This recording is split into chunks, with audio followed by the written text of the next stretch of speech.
Good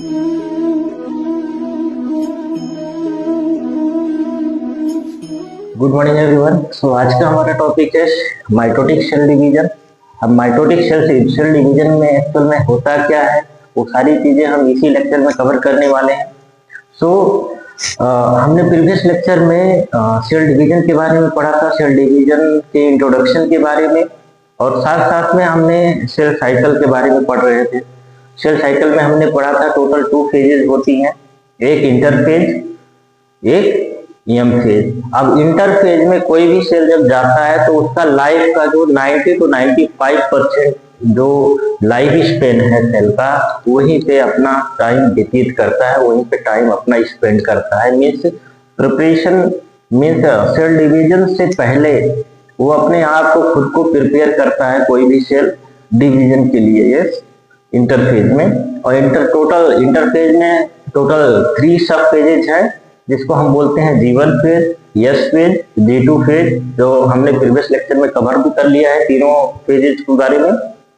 अगर आप लोग नहीं देखे हो तो एक बार आप जाके देखो, और फिर उसके बाद ये माइटोसिस सेल डिवीजन पढ़ोगे तो वो बेटर रहेगा। यस, सो इंटरफेज हमने कंप्लीट करा था। अब हमारा जो नेक्स्ट टॉपिक है रहेगा वो है एम फेज के बारे में, जिसको हम माइटोटिक फेज भी बोलते हैं, जो माइटोसिस सेल डिवीजन हम कहते हैं उसको। ठीक है ना।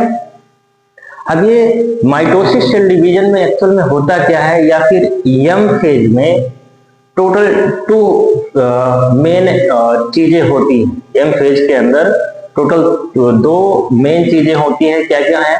एक तो काइरोकाइनेसिस होता है, दूसरा साइटोकाइनेसिस होता है। काइरोकाइनेसिस मीन्स जो इंट्रोडक्शन में पढ़ा रहा था तो उस टाइम पे भी मैंने बोला था कि karyokinesis means the division of nucleus is said to be karyokinesis.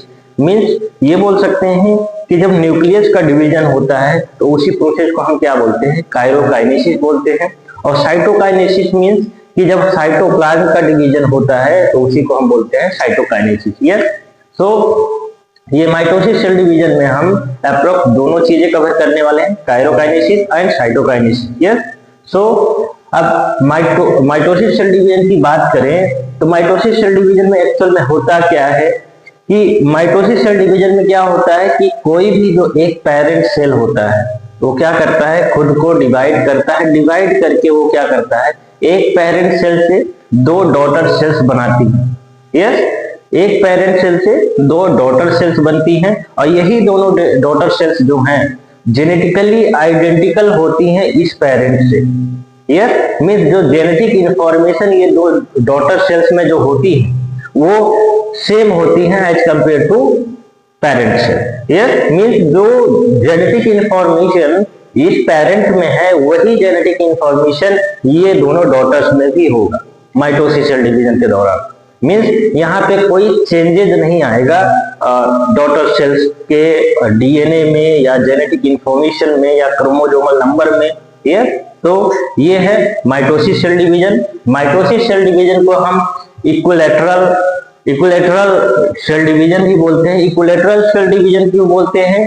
कि एक पेरेंट सेल से 2 डॉटर सेल्स बन रही हैं, एक पेरेंट सेल से 2 डॉटर सेल्स बन रही हैं, और यही डॉटर सेल्स फिर फर्दर जब डिवाइड होंगी तो एक डॉटर सेल 2 डॉटर सेल्स में फर्दर कन्वर्ट होगा, फिर दूसरा जो डॉटर सेल रहेगा फिर वो भी 2 डॉटर सेल्स में कन्वर्ट होगा। मीन्स एक सेल से 2 सेल बनना, 2 सेल से 4 बनना, 4 से 8 बनना, 8 से 16 बनना, 16 से 32 बनना, ऐसे बनता रहेगा कंटिन्यूअस, एक इक्वेशन में बनता रहेगा। मीन्स कोई भी उसमें डिफरेंस नहीं आएगा। यस, ठीक है ना। तो हम माइटोसिस सेल डिवीजन के बारे में अगर देखा जाए तो ये क्या है? एक टाइप है माइटोसिस सेल डिवीजन, दूसरा टाइप है मियोसिस सेल डिवीजन। तो माइटोसिस सेल डिवीजन में एक्चुअल में क्या हो रहा है कि एक पेरेंट सेल से 2 डॉटर सेल्स बन रही हैं जो जेनेटिकली आइडेंटिकल हैं पेरेंट से। अब जेनेटिकली आइडेंटिकल मीन्स क्या? कि उसमें जो क्रोमोसोम नंबर रहेगा डॉटर सेल में वो सेम रहेगा। एज पेरेंट सेल में अगर 2 क्रोमोसोम है तो वही सेम क्या होगा? 2 डॉटर सेल्स में भी रहेंगी। अब दोनों डॉटर सेल्स में फॉर एग्जांपल इसमें 2 क्रोमोसोम है, तो ये डॉटर सेल्स में एक में भी दो क्रोमोजोम रहेगा, दूसरे वाले में भी 2 क्रोमोजोम रहेगा। यस, ठीक है। सो हम इसको क्या बोल सकते हैं, माइटोसिस सेल डिवीजन क्या है, एक टाइप है सेल डिवीजन का जिसमें क्या होता है, एक डॉटर सेल डिवाइड करता है खुद को और 2 identical, genetically identical daughter cells बनाती हैं। ठीक है। अब दोनों ही डॉटर सेल्स जो बनी है उनमें क्या होता है, नंबर ऑफ क्रोमोजोम सेम होता है। यस। सो अब ये माइटोसिस सेल डिवीजन किस सेल में होता है, मीन्स 2 टाइप्स ऑफ सेल होती हैं, एक रिप्रोडक्टिव सेल होती है, एक नॉन रिप्रोडक्टिव सेल होती है।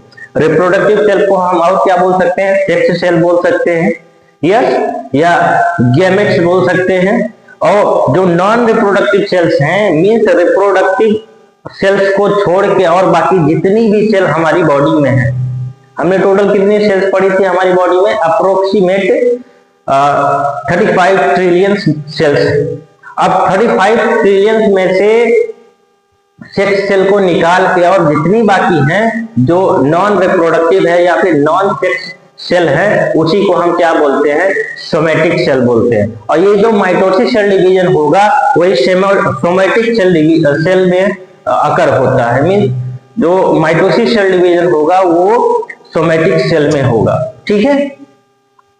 अब अगर देखा जाए एक्चुअल फ्लो चार्ट वाइज जो हम यहाँ पढ़ रहे हैं कि it occur in the somatic cells, और अब सोमेटिक सेल किस में, एनिमल सेल के सोमेटिक सेल में होगा। But in case of plant की बात करें तो वो मेरिस्टेमेटिक सेल में होता है माइटोसिस सेल डिवीजन। ठीक है। दूसरा पॉइंट क्या है, it is also called as equational division. जो पिछली बार ही मैंने बताया था कि इक्वेशनल डिवीजन मीन्स क्या होता है कि 1 से 2 बनना, 2 से 4 बनना, 4 से 8 बनना, मीन्स एक इक्वेशन वाइज बनना। डॉटर सेल्स एक इक्वेशन में बन रही हैं, उसी को हम बोलते हैं इक्वेशनल डिवीजन। यस। तो माइटोसिस सेल डिवीजन को हम दूसरे नाम से क्या बोल सकते हैं, इक्वेशनल सेल डिवीजन भी बोलते हैं। ठीक है ना।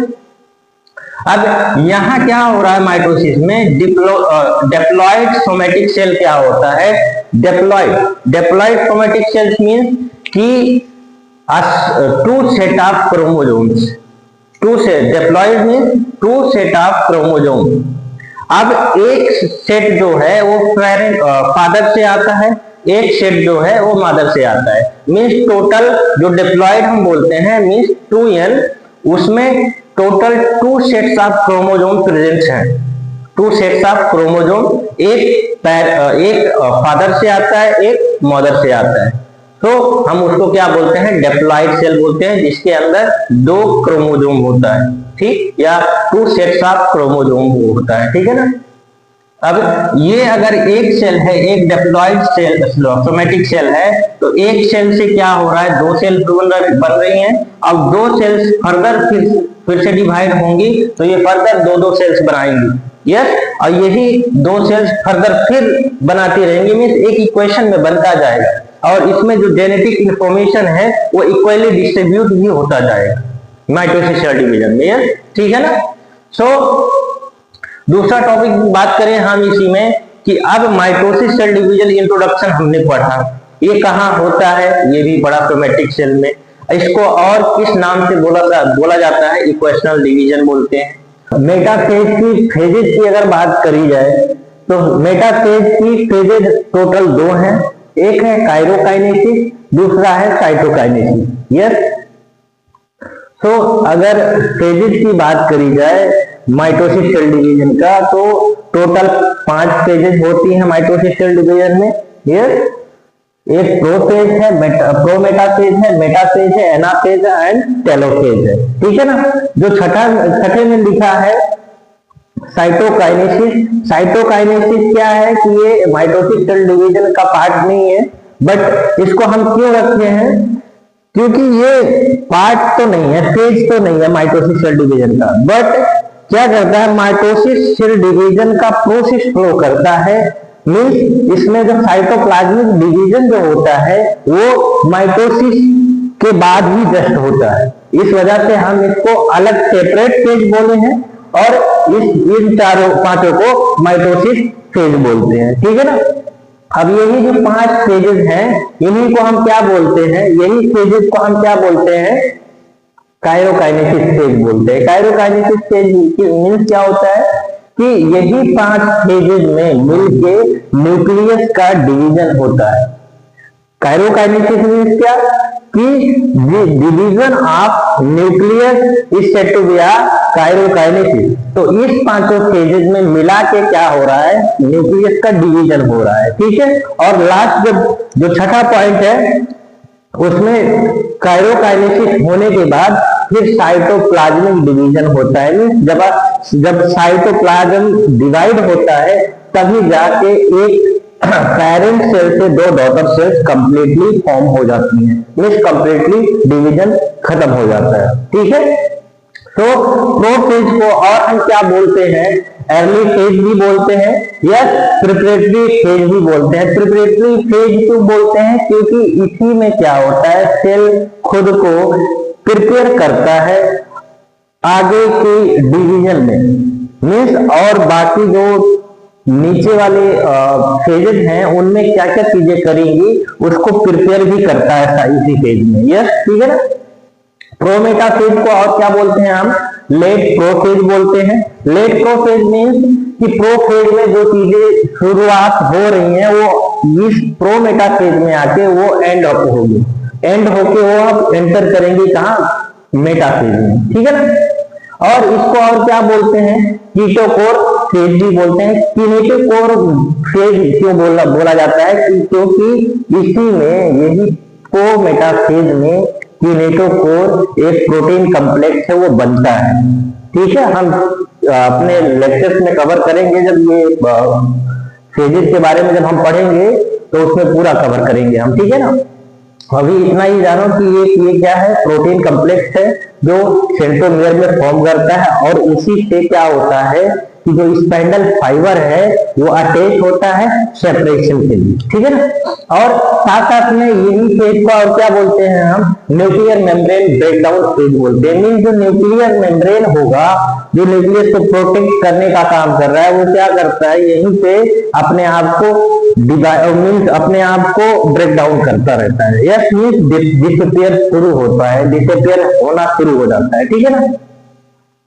अगर मेटाफेज की बात करें तो इक्वेटोरियल फेज भी बोलते हैं।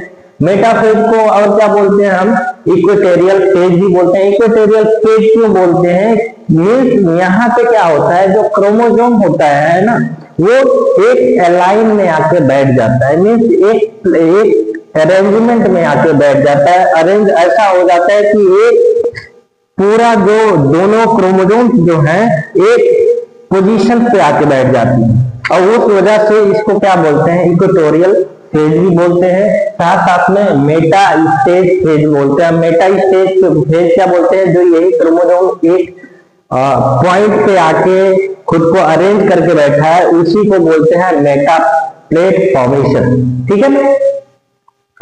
और एनाफेज की बात करें तो इसको हम क्या बोलते हैं, सेपरेशन फेज बोलते हैं। सेपरेशन फेज मीन्स कि यहीं पे क्या होता है, एनाफेज में ही क्रोमोसोम का नंबर जो होता है या क्रोमोसोम जो होता है खुद को डिवाइड करता है, मीन्स सेपरेट हो जाता है, एक अलग हो जाता है।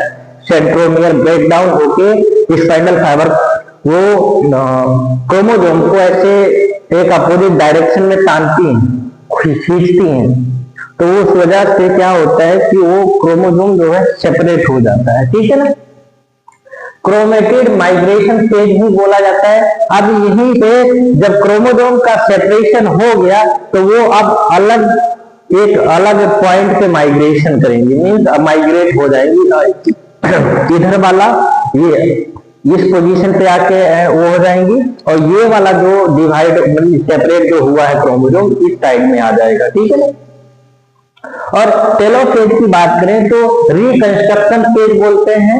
रिकंस्ट्रक्शन फेज क्यों बोला जाता है, रिकंस्ट्रक्शन फेज इस वजह से बोला जाता है कि इसमें जो चीजें प्रोफेज में हुई हैं, लाइक न्यूक्लियर मेम्ब्रेन जो डिसअपियर हो रहा था, यस, साथ साथ में जो स्पाइंडल फॉर्मेशन हो रहा था वो सारी चीजें अब क्या होंगी, रिकंस्ट्रक्ट होंगी। मीन्स की स्पाइंडल फाइबर जो फॉर्मेशन था वो एंड अप हो जाएगा, स्पाइंडल फाइबर डिसअपियर हो जाएगा, साथ साथ में फिर से एक न्यूक्लियर मेम्ब्रेन बनना शुरू हो जाएगा। प्रोफेज में क्या हो रहा था, डिसअपियर हो रहा था। अब वही जस्ट जो ये टेलोफेज होता है यही रिवर्स प्रोफेज भी बोलते हैं इसको, जिसमें फिर से क्या होता है, फिर से हर चीज बनना शुरू हो जाता है, ठीक है ना। और क्या बोलते हैं, न्यूक्लियर रीफॉर्मेशन फेज भी बोलते हैं। आई हैव टोल्ड यू कि न्यूक्लियर मेम्ब्रेन प्रोफेज में क्या हो रहा था, डिसअपियर हो रहा था। अब टेलोफेज में आके क्या हो रहा, रीअपियर होगा, फिर से फॉर्म होगा, ताकि जो सेपरेट क्रोमोसोम सेपरेट हो गई हैं वो अब एक अलग डिवीजन शुरू हो जाए उसमें। मीन्स अलग एक डिवीजन, मीन्स यहाँ पे क्रोमोसोम गया, यहाँ पे क्रोमोसोम गया, अब यहाँ दोनों पे एक न्यूक्लियर मेम्ब्रेन बनेगा, ताकि टू डॉटर सेल्स बनने प्रोसेस शुरू हो जाए, ठीक है ना।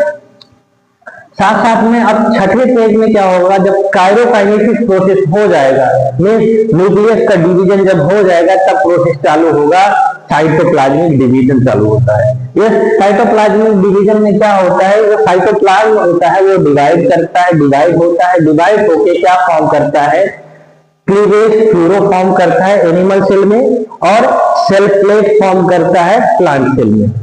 मीन्स एनिमल सेल में क्लीवेज फ्लोरो फॉर्म होता है और प्लांट सेल में सेल प्लेट फॉर्म होता है। Means the formation of nuclear membrane in animal cell and cell wall in plant cell, ठीक है। ऐसे डिवीजन हो जाता है। वन हम हर एक फेज के बारे में डिस्कस करने जा रहे हैं। तो प्रोफेज में क्या हो रहा है वो सारी चीजें हमने यहाँ लिखी हुई हैं। अब वन बाय वन हर एक चीज को हम डिफाइन भी करते जाएंगे, साथ साथ में उसको इलाबोरेट करते जाएंगे, एक्सप्लेन भी करते जाएंगे, ठीक है। तो प्रोफेज में क्या हो रहा था, जो क्रोमेटिड फाइबर है वो क्या हो रहा है, कंडेंस हो रहा है। कंडेंस होके क्या कर रहा है, एक विजुअल क्रोमोसोम में बन रहा है। अब क्रोमेटिड क्या है, during G2 phase and S phase हमने क्या पढ़ा कि डीएनए रेप्लिकेशन होने के बाद, जब डीएनए रेप्लिकेशन हो गया था तो उसके बाद वो डीएनए फ्रीली मूव नहीं करता है न्यूक्लियस में। उसको बाइंड अप करने के लिए एक हिस्टोन प्रोटीन बन रहा था, तो वो बाइंड करके डीएनए और हिस्टोन प्रोटीन एक साथ बाइंड अप करके वो क्या बना रहा था, न्यूक्लियोसोम बना रहा था। अब न्यूक्लियोसोम जब एक आपस में मिलती हैं, दो या दो से ज्यादा जब न्यूक्लियोसोम एक आपस में मिलती हैं तो वो क्या बनाती है, क्रोमेटिन बनाती है। क्रोमेटिन ये हम बोल सकते हैं कि क्रोमोसोम का ये थ्रेड लाइक स्ट्रक्चर है, ये थ्रेड जैसा होता है, कोई स्पेसिफिक उसका स्ट्रक्चर नहीं होता है उस टाइम पर। यस, जब यही क्रोमेटिन कंडेंस होता है, ये एक आपस में मिलती है तो एक क्रोमोसोम बनता है, और वही क्रोमोसोम एक विजिबल हो जाता है, ये दिखने लग जाता है, एक स्ट्रक्चर एक बन जाता है, ठीक है।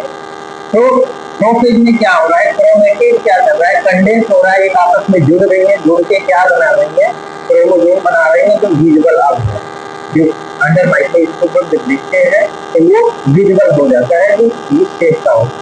जो क्रोमेटिन है वो कैसा है, ये थ्रेड लाइक स्ट्रक्चर है, कोई स्पेसिफिक स्ट्रक्चर इसका नहीं है। और जब ये कंडेंस होती है, ये क्रोमेटिन एक आपस में कंडेंस होती है तो ये विजिबल क्रोमोसोम बनाती है, ठीक है ना। तीसरा क्या है, इस chromosome join at centromere. Yes, हमने पिछले लेक्चर में भी बात करी थी कि सेंट्रोमियर में क्या होता है। सेंट्रोमियर में कि एक ऐसा पॉइंट जहां से जो सिस्टर क्रोमेटिन होती है, क्रोमोसोम में जो सिस्टर क्रोमेटिन होती है वो एक ऐसा पॉइंट है जहां से दोनों सिस्टर क्रोमेटिन एक आपस में ज्वाइन होती है, ठीक। तो एक क्रोमोसोम में टोटल कितनी क्रोमेटिड्स होती है, टोटल 2 क्रोमेटिड्स होती है, जो क्या करती है, यही सेंट्रोमियर से ज्वाइन होती है। अब सेंट्रोमियर क्या है, सेंट्रोमियर का जो ये पॉइंट है, ये बीच वाला जहां से ये सिस्टर क्रोमेटिड ज्वाइन है, इसी पॉइंट को हम क्या बोलते हैं, सेंट्रोमियर बोलते हैं, ठीक है। अब तीसरा पॉइंट क्या कह रहा है, न्यूक्लियोलस डिसअपियर होता है। मीन्स अगर पहला फेज हो तो फेज में आने से पहले जो सेल का हाल था क्रोमेटिन नहीं था, और वो सेंट्रोसोम है वो एस फेज और दूसरे फेज में क्या हो रहा था, डुप्लीकेशन हो रहा था। मीन्स एक सेंट्रोसोम से दो सेंट्रोसोम बन रही है, यहाँ दूसरे है यस कब इंटरफेज। अब हम बात किसका कर रहे हैं, अब यंग फेज का बात कर रहे हैं, माइटोटिक फेज में। अब सारी डुप्लीकेशन जो है वो हो चुकी है, जितना प्रोटीन बनना था वो बन चुका है। ये तो दो टोटल सेंट्रोसोम्स है ये, और ये है क्या, न्यूक्लियर मेम्ब्रेन है जिसको हम न्यूक्लियोलस भी बोलते हैं, और ये सेल मेम्ब्रेन है। ठीक है, अब यहाँ पे क्या हो रहा है कि फोर्थ फेज में क्या हो रहा है, तो ये सेंट्रोसोम है ये क्या कर रही है, एक अपोजिट पोल में मूव कर रही है। मीन्स अगर नीचे दोनों सेंट्रोसोम है तो अब एक अपोजिट डायरेक्शन में मूव करने जा रही है। मीन्स यहाँ से मूव कर रही है। मूव करने के बाद जब ये आपस में जब एक अपोजिट डायरेक्शन में पहुंच जाएंगी तो वहीं पे स्पाइनल फाइबर फॉर्मेशन शुरू होगा। ठीक है, तो अब यहाँ क्या है, सेंट्रोसोम क्या कर रहा है, मूव कर रहा है, सेंट्रोसोम मूव करके यहाँ पे आएगा, और ये है सिस्टर क्रोमोसोम है, और ये जो न्यूक्लियस है क्या हो रहा है, न्यूक्लियस डिसअपियर हो रहा है। मीन्स ये क्या, न्यूक्लियर मेम्ब्रेन क्या हो रहा है, डिसअपियर हो रहा है।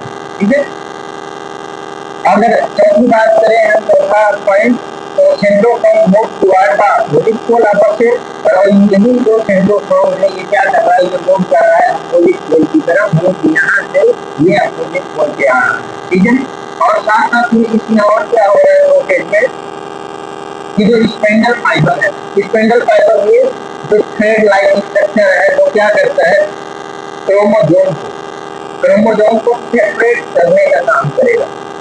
ये थ्रेड है क्रोमोसोम से जाके बाइंड करेगा, बाइंड करके ये दोनों क्रोमोसोम एक आपस में, ये क्रोमोसोम है, ठीक, ये क्रोमोसोम है। अब ये स्पाइनल फाइबर यहाँ बाइंड करेगा, वो इसको ऐसे अटैच होएगा, यहाँ पे अटैच होने के बाद ये जो पीछे क्रोमेटिन है ना, इसको ऐसे सेपरेट करेगा।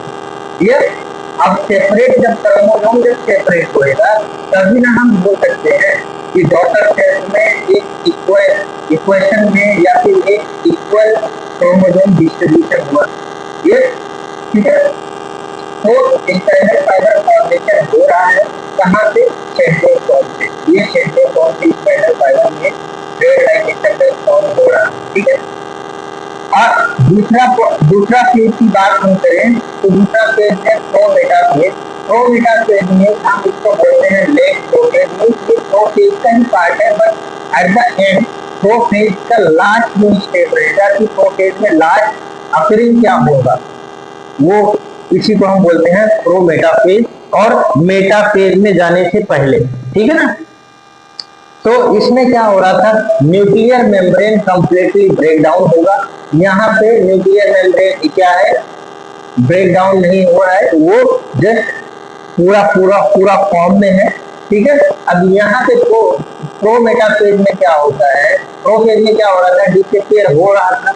अब यहाँ प्रोमेटाफेज में क्या होगा, जो न्यूक्लियर मेम्ब्रेन है वो कंप्लीटली क्या हो जाएगा, डिसअपियर हो जाएगा।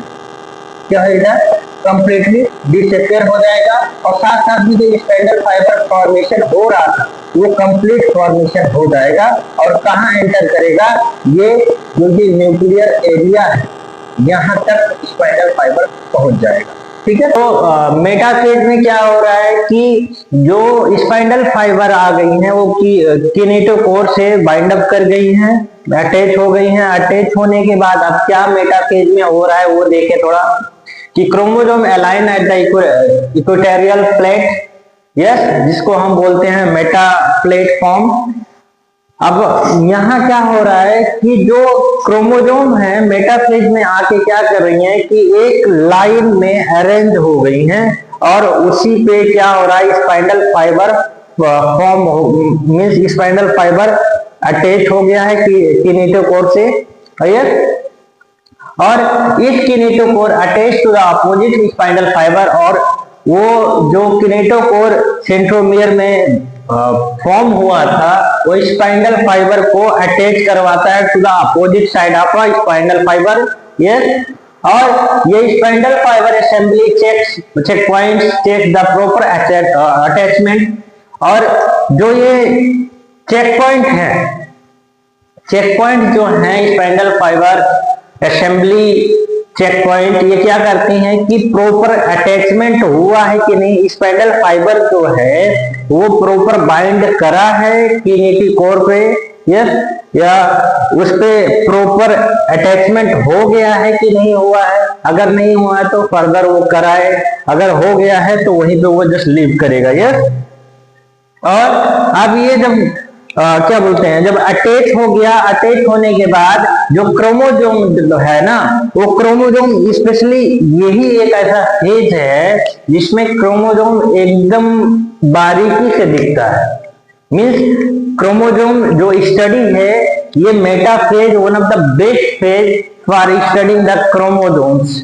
यस, इसी में क्रोमोसोम को हम एक बारीकी से देख सकते हैं कि कैसा क्या इसका कहाँ पे सेंट्रोमियर है, प्लस कहाँ से सिस्टर क्रोमेटिड्स अटैच हुई हैं, कैसा स्ट्रक्चर होता है क्रोमोसोम का। ये तो मेटाफेज में क्या हो रहा है कि जो क्रोमोसोम है वो एक प्लेट पे आके, एक इक्वेटोरियल प्लेट पे आके अरेंज हो गई है, जो क्या फॉर्म कर गई है, मेटा प्लेट फॉर्म करी है।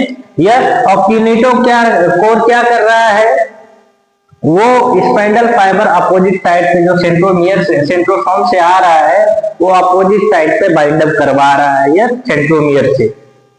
ठीक है, तो चौथा क्या है, चौथा फेज हमारा एनाफेज है। एनाफेज में क्या हो रहा है कि आपको बाइंड अप हो गया, क्रोमोसोम से स्पाइंडल फाइबर बाइंड अप हो गया। अब क्या करेगा, वो क्रोमोसोम एक आपस में क्या होंगी, स्प्लिट हो जाएंगी। इसकी मदद से स्पाइंडल फाइबर क्या होगा, कंडेंस होता रहेगा, मीन शॉर्ट होता रहेगा, ऐसे अपने अपोजिट साइड में ऐसे उसको तानता रहेगा।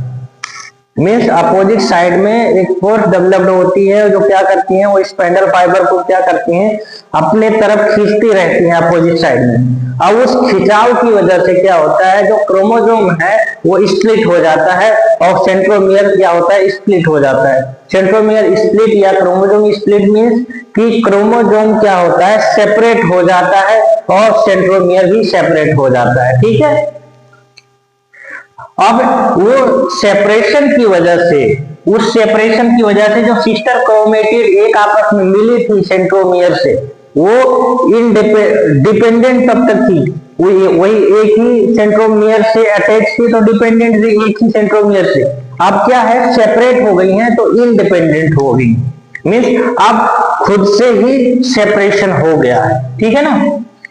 तीसरा पॉइंट क्या है, kinetochore microtubule shorten and spindle fibre shorten. तीसरे में क्या हो रहा है कि जो स्पाइंडल फाइबर फॉर्मेशन हुआ था, जो क्या बोलते हैं, क्रोमोसोम को सेपरेट कर रहा था, वो क्या कर रहा है, अब उसको शॉर्टेन कर रहा है। लाइक रबर होता है, रबर समझो कि वो रबर क्या है, एक स्पाइंडल फाइबर है, ऐसे हम उसको ताने, यहां से बाइंड अप हुआ, यहां से हम ताने। ठीक है, अब क्या हो रहा है कि जब यहां से ये छूटेगा, मीन्स यहां से हमने इसको बांधा, ठीक है, यहां से जब बांधा, जब यहां से हम खींचते रहेंगे उस रबर को, तो वो क्या होएगा, ये इसको एक को ऐसे लेते जाता रहता है, मीन्स एक को ऐसे उठाता रहता है, मीन्स सेपरेट करता रहता है। ठीक है ना। तो वो स्पाइंडल रबर जैसा ही है कि मीन्स उसमें खिंचाव जब आती है तो क्रोमोसोम क्या होती है, स्प्लिट हो जाती है। ठीक है ना। और जो मूवमेंट हो रहा है वो किस प्रोटीन की मदद से हो रहा है, प्रोटीन हमने पिछले लेक्चर में भी पढ़ा था, डायनिन एंड काइनेसिन, जो क्या कर रहा था, क्रोमोसोम को सेपरेट कर रहा था, और साथ साथ में क्या कर रहा था कि जो सेंट्रोमियर है उसको सेपरेट कर रहा था। ठीक है ना। अब जो ये सेपरेशन हुआ है, क्रोमोसोम जो सेपरेट हुआ है वो ऐसे वी शेप में भी बना है, जे शेप में भी बना है और आई शेप में भी बना है। तो ऐसे वो अपने अपोजिट पोल की तरफ ऐसे खींचते जाती हैं, ठीक है ना, एनाफेज में। अब पांचवा जो फेज है हमारा, उसको बोलते हैं टेलोफेज, और टेलोफेज को ही हम बोलते हैं रिवर्स प्रोफेज। रिवर्स प्रोफेज क्यों बोलते हैं हम? क्योंकि ये जो टेलोफेज है जस्ट अपोजिट होता है किसके? प्रोफेज के। मीन्स जो जो प्रोफेज में जो जो चीजें हुई थी वो फिर से रिफॉर्म होगी। लाइक न्यूक्लियर मेम्ब्रेन डिसअपियर हो रहा था, तो टेलोफेज में आगे क्या होगा? वो रीअपियर होगा, फिर से वो बनना शुरू हो जाएगा। न्यूक्लियोलस डिसअपियर हुआ था प्रोफेज में, अब वो फिर से आके रीअपियर होगा। स्पाइंडल फाइबर फॉर्मेशन शुरू हुआ था प्रोफेज में, अब टेलोफेज में आके क्या होगा? वो स्पाइंडल फाइबर फॉर्मेशन खत्म हो जाएगा। यस। और जो क्या बोलते हैं, जो प्रोफेज में जो सेंट्रोसोम था वो क्या कर रहा था? मूव कर रहा था अपोजिट पोल की तरफ। अब क्या करेगा? वो अपने पोल की साइड में आके अब यहाँ पे फिर री अरेंजमेंट होएगा उसका, ठीक है। सो टेलोफेज में क्या है कि chromosome decondense into a chromatid. जो क्रोमेटिड जो था, जो क्रोमोसोम जो था कंडेंस हो गया था, मीन्स विजिबल हो गया था, अब वो क्या हो रहा है? फिर से इनविजिबल हो रहा है, मीन्स क्रोमेटिन में कन्वर्ट हो रहा है, थ्रेड लाइक स्ट्रक्चर में कन्वर्ट हो रहा है टेलोफेज में। साथ में और क्या हो रहा है? Nuclear membrane reform from ER membrane. जो न्यूक्लियर मेम्ब्रेन था वो फिर से रीफॉर्म हो रहा है, फिर से बन रहा है, किसकी मदद से? एंडोप्लाज्मिक रेटिकुलम मेम्ब्रेन की मदद से, ठीक है। चौथा जो पॉइंट है न्यूक्लियोलस रीअपियर। जो प्रोफेज में न्यूक्लियोलस डिसअपियर हो रहा था, अब वही टेलोफेज में आके फिर से वो बनना स्टार्ट हो रहा है, फिर से वो रीअपियर हो रहा है। स्पाइंडल फाइबर कंप्लीटली डिसअपियर, और इस टेलोफेज में आके क्या होगा? जो स्पाइंडल फाइबर होगा, जो खिंचाव कर रहा था, जो क्रोमोसोम को स्टिक कर रहा था, वो अब क्या हो रहा है? अब वही कंप्लीटली डिसअपियर हो गया है, ठीक है। और two genetically identical daughter nuclei form हो गया है। मीन्स यहाँ पे हम जब देखेंगे ये फिगर, ये तो फेज है, ये एनाफेज का है कि मीन्स सेपरेशन हो रहा है, क्रोमोसोम का सेपरेट हो रही है, ये स्पाइंडल फाइबर अपने अपोजिट डायरेक्शन में इसको तान रही है, तानते हुए ये अपोजिट डायरेक्शन में क्रोमोसोम मूव कर रहा है, ठीक है। अब यहाँ पे ये है टेलोफेज का इमेज। टेलोफेज में क्या हो रहा है कि न्यूक्लियर मेम्ब्रेन रीफॉर्म हो रहा है, न्यूक्लियोलस रीअपियर हो रहा है, क्रोमोसोम सिस्टर क्रोमेटिन में कन्वर्ट हो गया है, और वो अब डीकंडेंस हो रहा है, मींस फिर से वो क्या हो रहा है? क्रोमेटिन बन रहा है और सेंट्रोमियर मूव कर रहा है, ठीक है। अब ये था हमारा डिवीजन ऑफ न्यूक्लियस। अब डिवीजन हो गया है न्यूक्लियस का। न्यूक्लियस का डिवीजन होने के बाद अब क्या होगा? साइटोप्लाज्मिक डिवीजन होगा। अब जब साइटोप्लाज्मिक डिवीजन होगा तभी एक फुल्ली डॉटर सेल बन सकती है, ठीक है। तो साइटोकाइनेसिस क्या है कि साइटोप्लाज्मिक डिवीजन है। किसी भी सेल का जो साइटोप्लाज्म होता है वो डिवाइड होता है, डिवाइड होके क्या करती हैं? एक डॉटर सेल्स बनाती हैं, दो अलग अलग डॉटर सेल्स बनाती हैं, ठीक है ना। अब अगर एनिमल सेल की बात करें तो एक्टिन मायोसिन रिंग बनता है, जो क्या करता है? क्लीवेज फ्लोरो फॉर्म करता है। क्लीवेज फ्लोरो क्या करता है? ये सेल मेम्ब्रेन बनाने का काम करता है। ये मीन्स यहाँ से क्या करेगा? ऐसे डिवाइड करेगा इसको, मीन्स यहाँ जो ये सेल मेम्ब्रेन इतना गायब हुआ है इसको रीफॉर्म करने लग जाएगा, फिर से बनाने लग जाएगा, क्लीवेज फ्लोरो फॉर्म हो जाएगा। इसी को बोलते हैं क्लीवेज फ्लोरो। ये क्या करता है? सेल मेम्ब्रेन बनाने का काम करता है एनिमल सेल में। और साइटोकाइनेसिस के दौरान ही क्या होता है? गोल्जी बॉडी क्या करती है? गोल्जी वेसिकल क्या फॉर्म करती हैं? सेल प्लेट फॉर्म करती हैं प्लांट सेल में। Cell plate means cell wall बनाने का जो एक प्रोसेस है वो स्टार्ट हो जाता है ये साइटोकाइनेसिस में। अब यहाँ पे क्या होगा? डिवीजन हो जाएगा, ये ऐसे फॉर्म हो जाएंगी ऐसे, मीन्स एनिमल सेल की बात करें तो क्लीवेज क्यूरो क्या करेगा, सेल मेम्ब्रेन फॉर्म करके वो दो अलग डॉटर न्यूक्लियाई दो अलग डॉटर सेल्स बना देगा। और अगर प्लांट सेल की बात करें तो वेसिकल्स गोल्जी वेसिकल्स क्या करेंगे, सेल प्लेट फॉर्म करके वो क्या कर देंगी, दो अलग डॉटर सेल्स बना देंगी। ठीक है ना, ये था हमारा माइटोसिस सेल डिवीजन के बारे में। सो नेक्स्ट लेक्चर हमारा रहेगा मियोसिस सेल डिवीजन के बारे में। अगर कोई कंफ्यूजन है तो प्लीज आप लोग कमेंट कर सकते हो, कोई नया टॉपिक आप लोगों को चाहिए तो वो भी कमेंट कर सकते हो, और साथ साथ में लाइक सब्सक्राइब और कमेंट करते रहिए ताकि हम भी मोटिवेट रहें, हम भी नई नई वीडियो बनाते रहें। यस, व्यूज तो जा रहा है, बहुत ही अच्छा जा रहा है, बट आप लोग सब्सक्राइब नहीं कर रहे हैं, तो प्लीज सब्सक्राइब भी करते रहिए और do like subscribe on my videos. Thank you class.